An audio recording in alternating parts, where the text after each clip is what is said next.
ইরানের সর্বোচ্চ নেতা আয়াতুল্লাহ আলী খামেনির মরদেহবাহী কফিন মঙ্গলবার রাতে ইরাকের পবিত্র শহর নাজাফে পৌঁছায়। ইরানের 2 দফা শোক অনুষ্ঠানের পর খামেনির মরদেহ নিয়ে নাজাফে যায় শোক মিছিল।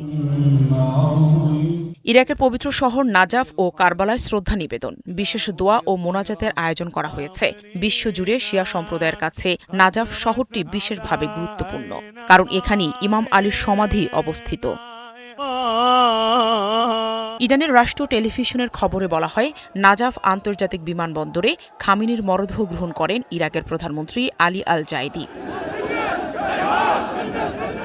খামেনির জানাজায় অংশ নিতে এরই মধ্যে নাজাফে পৌঁছেছেন ইরানের পররাষ্ট্রমন্ত্রী আব্বাস আরাকচি, প্রয়াত নেতার বড় ছেলে মুস্তফা খামেনি, বর্তমান সর্বোচ্চ নেতার শ্বশুর গোলাম আলী হাদ্দাদ আদেল এবং সর্বোচ্চ নেতার উপদেষ্টা মহসেন রেজাই। ইরানে প্রায় 4 দশক ধরে শাসন ক্ষমতায় থাকা সর্বোচ্চ নেতার মৃত্যুর পর শুক্রবার থেকে শুরু হওয়া এই রাষ্ট্রীয় শোক অনুষ্ঠান নানা কর্মসূচিতে সাজানো হয়েছে। মিছিলটি ইরাকের পৌঁছানোর আগে তেহরান থেকে কোম পর্যন্ত চলে যায়। নিহত সর্বোচ্চ নেতার মরদেহ নাজাফ থেকে ইরাকের কারবালায় নিয়ে যাওয়া হবে। সেখানে একটি জানাজা হবার কথা আছে।